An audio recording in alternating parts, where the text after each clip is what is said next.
हमने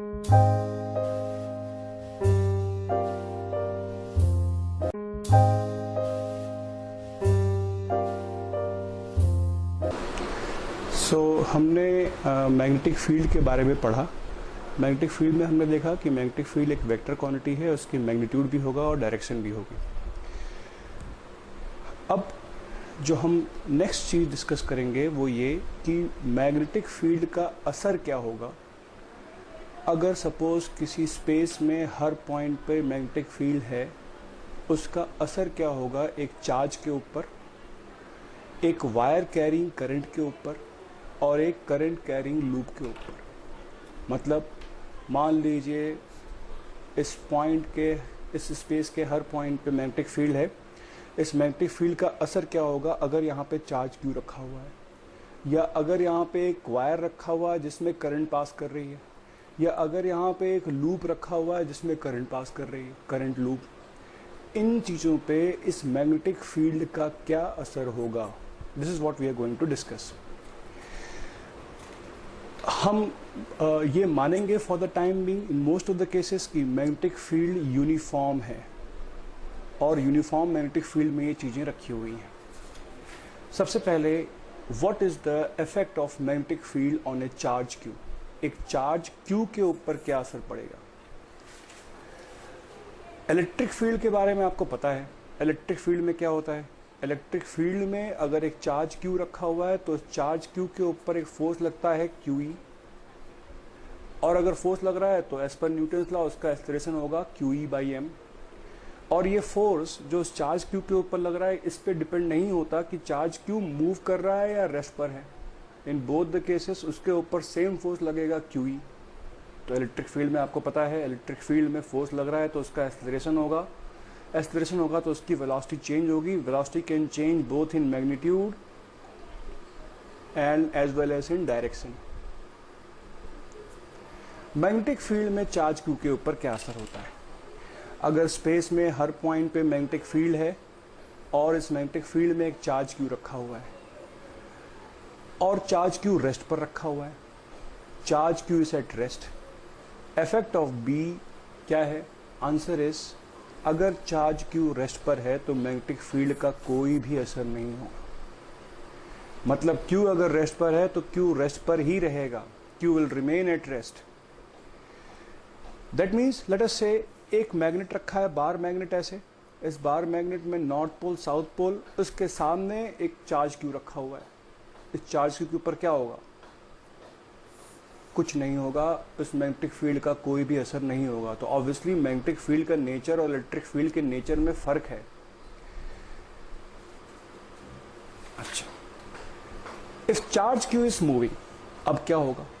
अभी तक हमने डिस्कस किया कि चार्ज क्यू अगर रेस्ट पर है तो उसके ऊपर कोई भी फोर्स नहीं लगेगा, लेकिन अगर चार्ज क्यू मूव कर रहा है मैग्नेटिक फील्ड में, now experimentally it is found that कि यस चार्ज क्यू, उसके ऊपर चार्ज क्यू के ऊपर फोर्स लगेगा। तो अगर चार्ज क्यू मैग्नेटिक फील्ड में रखा हुआ है और वो मूव कर रहा है तो उस मैग्नेटिक फील्ड की वजह से उसके ऊपर फोर्स लगता है। This is the nature of magnetic field. Thus we can say that force depends upon the velocity of charge. Velocity के ऊपर भी डिपेंड करता है। ऐसा फोर्स इलेक्ट्रिक फील्ड में नहीं था। इलेक्ट्रिक फील्ड में जो फोर्स था वो वेलोसिटी से इंडिपेंडेंट था। एक्सपेरिमेंटली जो हम फोर्स फाइंड करते हैं that is given by this law, F is equal to QV cross B. This is also called as Lorentz equation. This is the result जो एक्चुअली में हमें पढ़ना है, इसको अंडरस्टैंड करना है। जहां पे V क्या है, V उस चार्ज की वेलोसिटी है उस जगह पर उस समय। तो इस पॉइंट पे अगर एक चार्ज Q रखा हुआ है वो V वेलोसिटी से इस समय पर मूव कर रहा है तो V इसकी वेलोसिटी हो गई। B क्या है, B इस पॉइंट पर मौजूद मैग्नेटिक फील्ड है B at that point, at that time, at that point. और F क्या है, F इस समय पर इस जगह पर इसके ऊपर लगने वाला फोर्स है। तो किसी भी समय अगर चार्ज Q मूव कर रहा है मैग्नेटिक फील्ड में विथ वेलोसिटी V, उसके ऊपर जो फोर्स लगेगा that will be equal to F बराबर QV क्रॉस P। ये क्रॉस प्रोडक्ट है, क्रॉस प्रोडक्ट के बारे में आपने पढ़ रखा है, इसको हम हल्का से रिवाइज भी करेंगे। Now we have to discuss this result. इस रिजल्ट में बहुत सारी इंफॉर्मेशन है, हमें सारी इंफॉर्मेशन डिटेल में डिस्कस करनी है। सबसे पहली चीज कि क्रॉस प्रोडक्ट किसका, वेलोसिटी और मैग्नेटिक फील्ड का। जब भी दो वेक्टर क्रॉस प्रोडक्ट होते हैं तो उनसे एक नया वेक्टर बनता है, और ये जो नया वेक्टर बनता है, ये नया वेक्टर परपेंडिकुलर होता है to plane formed by V and B. मतलब वो वी के भी परपेंडिकुलर होता है और वी के भी परपेंडिकुलर होता है। और ये फोर्स अगर दोनों के परपेंडिकुलर है, वेलोसिटी के परपेंडिकुलर है, तो ये फोर्स एक्चुअली में वेलोसिटी के अलोंग नहीं है, ये साइडवेज। इस फोर्स को हम बोलते हैं, लॉरेंस फोर्स को हम बोलते हैं साइडवेज। ये चार्ज को अगर ऐसे मूव कर रहा है, इसको ऐसे मूव करा देगा, साइडवेज रिफ्लेक्ट कर देगा। ठीक। क्रॉस प्रोडक्ट के बारे में आपको पता है कैसे करते हैं cross product, right hand rule. दो वेक्टर्स को क्रॉस प्रोडक्ट करना है तो आप क्या करेंगे, वी के डायरेक्शन में फिंगर्स को पॉइंट करेंगे ऐसे, और बी की तरफ कर्ल करेंगे। कौन से, राइट हैंड की। जिस डायरेक्शन में थंब जा रहा है उस डायरेक्शन में मैग्नेटिक फील्ड हो जाएगी, उस डायरेक्शन में फोर्स हो जाएगा। फॉर इंस्टेंस यहां पर वेलोसिटी इस डायरेक्शन में है, मैग्नेटिक फील्ड इस डायरेक्शन में है, तो पूछा गया कि फोर्स किस डायरेक्शन में होगा। क्या तरीका हुआ, वेलोसिटी से मैग्नेटिक फील्ड की डायरेक्शन में आपको फिंगर्स को कर्ल करना है। फोर्स इस डायरेक्शन में नहीं बल्कि नीचे के डायरेक्शन में होगा, जिस डायरेक्शन में थंब होगा। यहाँ पर वेलोसिटी इस डायरेक्शन में है, मैग्नेटिक फील्ड इस डायरेक्शन में है, पूछा गया फोर्स की डायरेक्शन क्या होगी। क्या करना होगा, वेलोसिटी से मैग्नेटिक फील्ड की डायरेक्शन में फिंगर्स को कर्ल करना होगा, जिस डायरेक्शन में थंब होगा उस डायरेक्शन में फोर्स होगा। यहाँ पर वेलोसिटी इस डायरेक्शन में है, मैग्नेटिक फील्ड इस डायरेक्शन में, फोर्स की डायरेक्शन क्या होगी, वेलोसिटी से फिंगर्स को वेलोसिटी की डायरेक्शन में रख के मैग्नेटिक फील्ड डायरेक्शन में कर्ल करना होगा, जिस डायरेक्शन में थंब होगा उस डायरेक्शन में फोर्स होगा। यहाँ पर वेलोसिटी इस डायरेक्शन में है, मैग्नेटिक फील्ड नीचे की तरफ है। क्रॉस का मतलब होता है इस प्लेन के नीचे की तरफ जा रही है। वेलोसिटी इस डायरेक्शन में है, मैग्नेटिक फील्ड नीचे की तरफ है, वेलोसिटी से मैग्नेटिक फील्ड की तरफ घूमे, जिस डायरेक्शन में थंब हुआ उस डायरेक्शन में फोर्स हो गया। फोर्स किस डायरेक्शन में हो गया, अपवर्ड हो गया। यहाँ पे वेलोसिटी इस डायरेक्शन में है, डॉट डॉट मतलब मैग्नेटिक फील्ड इस प्लेन के ऊपर जा रही है। इस केस में फोर्स कैसा होगा, वेलोसिटी से मैग्नेटिक फील्ड की डायरेक्शन में मूव किया, जिस डायरेक्शन में थंब है उस डायरेक्शन में फोर्स हो गया। सारे केसेस को आप खुद प्रैक्टिस कीजिए। काफी कंफ्यूजिंग होता है स्टूडेंट्स के लिए, क्रॉस प्रोडक्ट कॉम्प्लिकेटेड है, कंफ्यूजिंग है।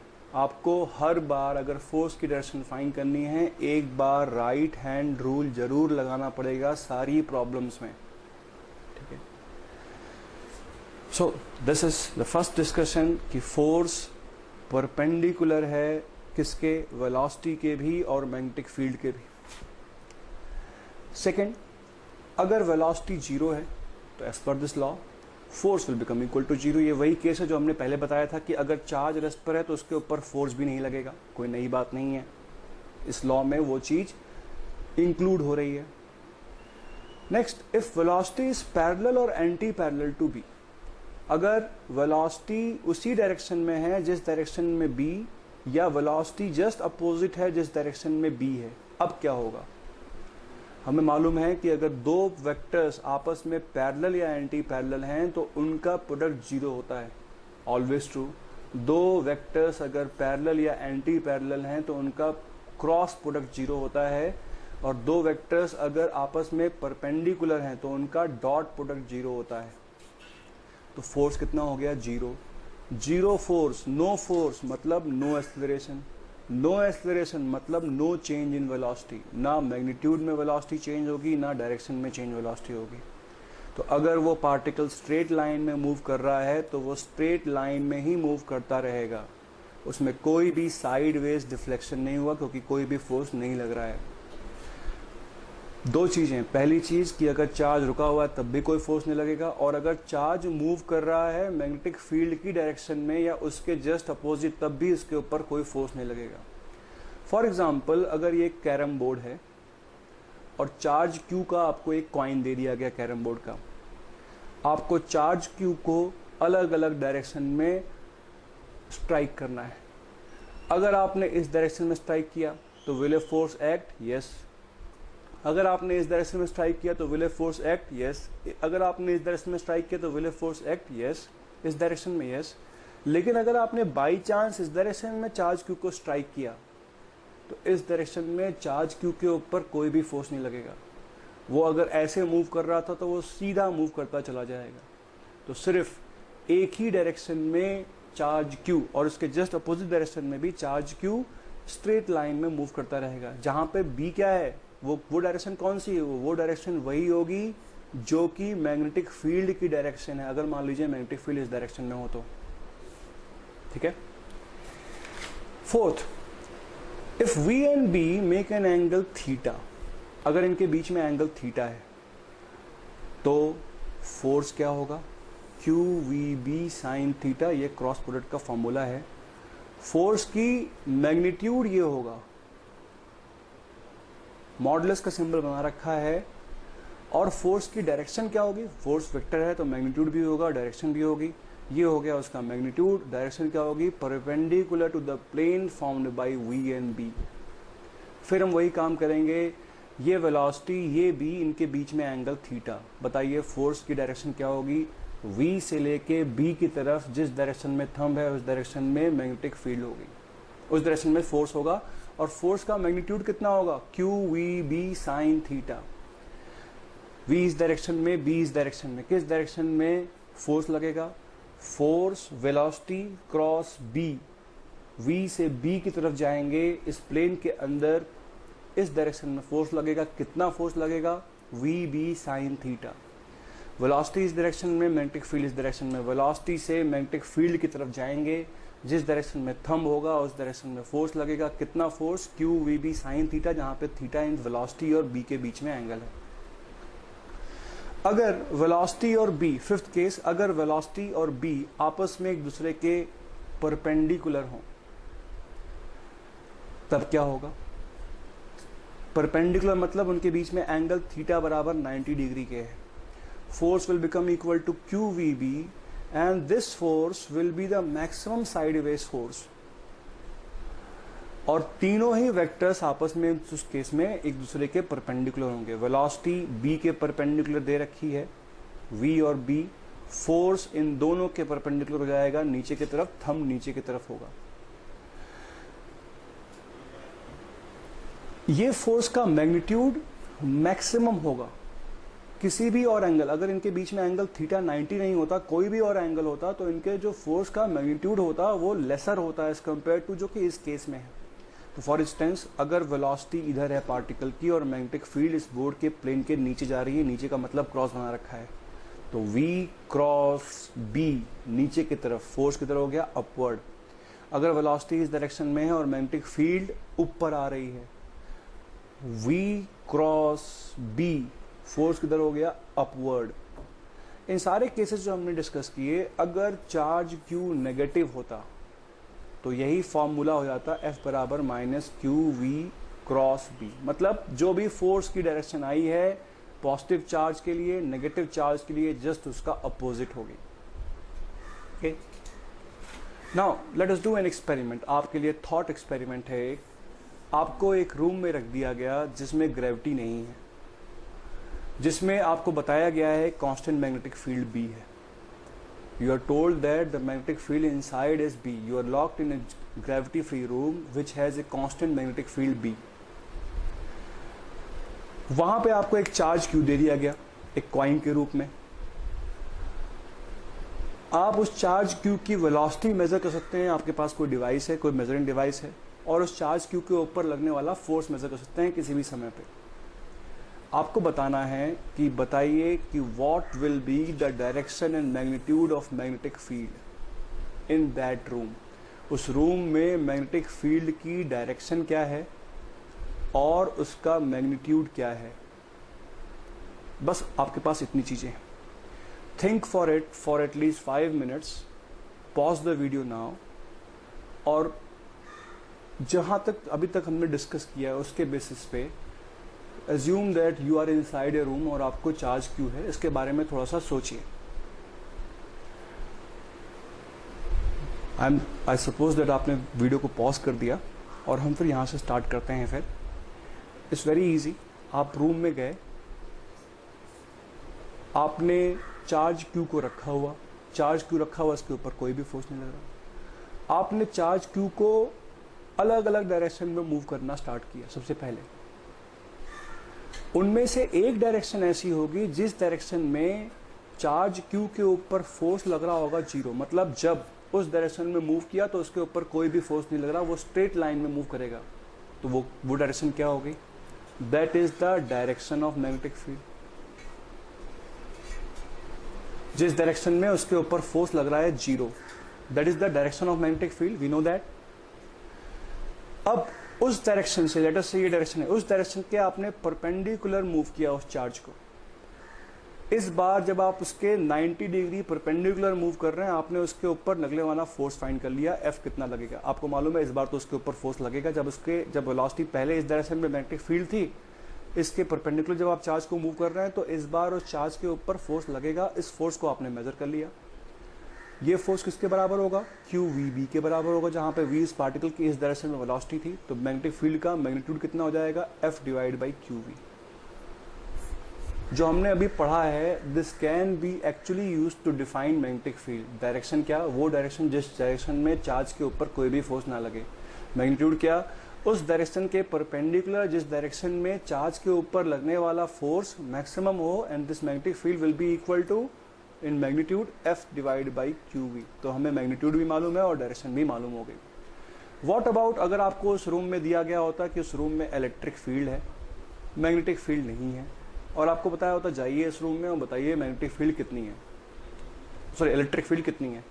इलेक्ट्रिक फील्ड फाइंड करना आसान था। क्यों? क्योंकि आपको मालूम है कि simply electric field will be equal to जो इस चार्ज के ऊपर फोर्स लग रहा है डिवाइड बाई क्यू। आपको क्यू मालूम है कितना है। Okay, now last point, most important point, वो ये कि F is perpendicular to velocity, क्योंकि एफ वेलोसिटी और मैग्नेटिक फील्ड के भी परपेंडिकुलर है। क्योंकि फोर्स हमेशा वेलोसिटी के परपेंडिकुलर है, it can be shown that उस चार्ज की kinetic energy of charge in steady magnetic field will not change. Charge की काइनेटिक एनर्जी कभी भी चेंज नहीं होगी। काइनेटिक एनर्जी किसके बराबर होती है? Half M V square. Mass तो चेंज होना नहीं है, मतलब उस वेलोसिटी का मैग्नीट्यूड कभी भी चेंज नहीं होगा, मतलब उसकी स्पीड कभी भी चेंज नहीं होगी। मतलब अगर कोई भी चार्ज एक मैग्नेटिक फील्ड में मूव कर रहा है तो उसकी वेलोसिटी तो चेंज होगी, velocity will change but speed will not change. मतलब वेलोसिटी किस वजह से चेंज होगी? सिर्फ डायरेक्शन की वजह से, डायरेक्शन में चेंज होने की वजह से होगी। उसकी कभी स्पीड चेंज नहीं होगा, उसकी कभी काइनेटिक एनर्जी चेंज नहीं होगी। हाउ? बाद में डिस्कस करेंगे, लेकिन मैं चाहता हूं इसके बारे में थोड़ा सा सोचिए। फिजिक्स का वर्क पावर एनर्जी का कंसेप्ट है ये, उसी कंसेप्ट को हमने यहाँ पे इस्तेमाल किया है, यूज किया है। दूसरी पॉइंट जो आपको याद रखनी है वो ये कि अगर फोर्स इस परपेंडिकुलर टू मैग्नेटिक फील्ड, जो कि ट्रू है, तो जो वेलोसिटी का कंपोनेंट है इन direction of magnetic field will never change. इसका मतलब क्या हुआ? हमें मालूम है कि वेलोसिटी के दो कंपोनेंट हैं। एक कंपोनेंट होगा जो मैग्नेटिक फील्ड के अलोंग होगा और एक कंपोनेंट होगा जो मैग्नेटिक फील्ड के परपेंडिकुलर होगा। ये कंपोनेंट होगा v sin थीटा, ये कंपोनेंट होगा v cos थीटा। हम ये बोलना चाहते हैं कि जब ऐसा है, जब भी कोई पार्टिकल मैग्नेटिक फील्ड में मूव कर रहा है तो उसका सिर्फ v sin थीटा कंपोनेंट ही चेंज होगा। जो कंपोनेंट मैग्नेटिक फील्ड के अलोंग है उसमें कोई भी चेंज नहीं आएगा। ऐसा क्यों होता है? Will discuss it later on. तो सबसे पहले हम डिस्कस करेंगे कि व्हाई इज दैट कि the kinetic energy or the speed of the particle does not change when it moves in a magnetic field. Why no change in kinetic energy or speed of the particle? It's very simple. हमें मालूम है कि जो particle के ऊपर force लग रहा है वो वेलोसिटी के हमेशा परपेंडिकुलर है, 90 डिग्री एंगल बना रहा है। तो मान लीजिए एक पार्टिकल टाइम t पर यहाँ पर है, टाइम t प्लस dt पर क्या होगा, वो पार्टिकल v dt डिस्टेंस हो चुका होगा, उसका डिस्प्लेसमेंट कितना होगा, displacement will be equal to dl is equal to v into dt। इतने टाइम में जो डिस्प्लेसमेंट हुआ वो v इंटू dt हुआ, और इतने समय में जो फोर्स लग रहा है, फोर्स कौन लगा रहा है, this force is exerted by magnetic field. ये फोर्स इस डिस्प्लेसमेंट के परपेंडिकुलर है, दस F and D R perpendicular, और टाइम dt में देयरफॉर जो वर्क हुआ, वर्क किसने किया, ये वर्क किया इस एक्सटर्नल मैग्नेटिक फील्ड ने। इस एक्सटर्नल मैग्नेटिक फील्ड ने जो वर्क किया that it becomes equal to zero, कितने टाइम में, dt में।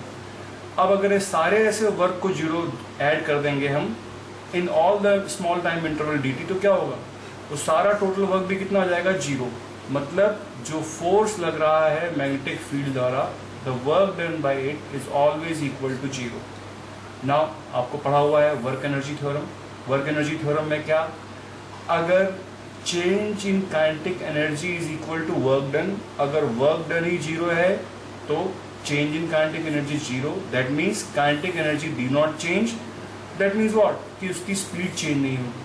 तो जब भी कोई पार्टिकल मैग्नेटिक फील्ड में मूव करेगा तो उसकी स्पीड चेंज नहीं होगी, उसकी वेलोसिटी चेंज होगी। क्यों, क्योंकि उसकी वेलोसिटी की डायरेक्शन चेंज हो रही होगी, उसकी काइनेटिक एनर्जी भी कभी चेंज नहीं होगी। नाउ सेकेंड पॉइंट कि Y component of velocity in direction of B do not change. हमें मालूम है कि फोर्स परपेंडिकुलर है मैग्नेटिक फील्ड के, therefore component of force in direction of B बराबर जीरो। अगर कोई चीज किसी दूसरे वेक्टर के परपेंडिकुलर है तो उस वेक्टर का दूसरे वेक्टर के अलोंग कंपोनेंट कितना हो जाएगा, जीरो। दैट मीन्स कि no component of force in direction of B, मतलब बी की डायरेक्शन में फोर्स का कोई भी कंपोनेंट नहीं है। अगर बी की डायरेक्शन में फोर्स का कोई कंपोनेंट नहीं है, therefore no component of A in direction of B, मतलब एक्सेलरेशन का कोई भी कंपोनेंट नहीं होगा इन डायरेक्शन ऑफ बी। और अगर एक्सेलरेशन का कोई कंपोनेंट नहीं होगा in direction of B, what does it mean, कि वेलोसिटी चेंज नहीं होगी इन डायरेक्शन ऑफ बी। इसका सिग्निफिकेंस क्या है, लेट अस से अगर पार्टिकल की वेलोसिटी v है और v और b के बीच में एंगल थीटा है। वेलोसिटी के दो कंपोनेंट हैं, v cos theta, v sin theta, as we have discussed. v cos theta component जो वेलोसिटी का कंपोनेंट है अलोंग b, वो कभी भी पूरे मोशन में चेंज नहीं होगा। और component of velocity in direction of b always remains equal to v cos theta. कौन सा कंपोनेंट चेंज होगा, ये v sin theta component change होगा। फॉर इंस्टेंस अगर कोई पार्टिकल का पूरा कंपोनेंट मैग्नेटिक फील्ड के अलोंग है तो क्या होगा, वो चेंज नहीं होगा। We have discuss this earlier, उसके अंदर कोई भी चेंज नहीं आएगा।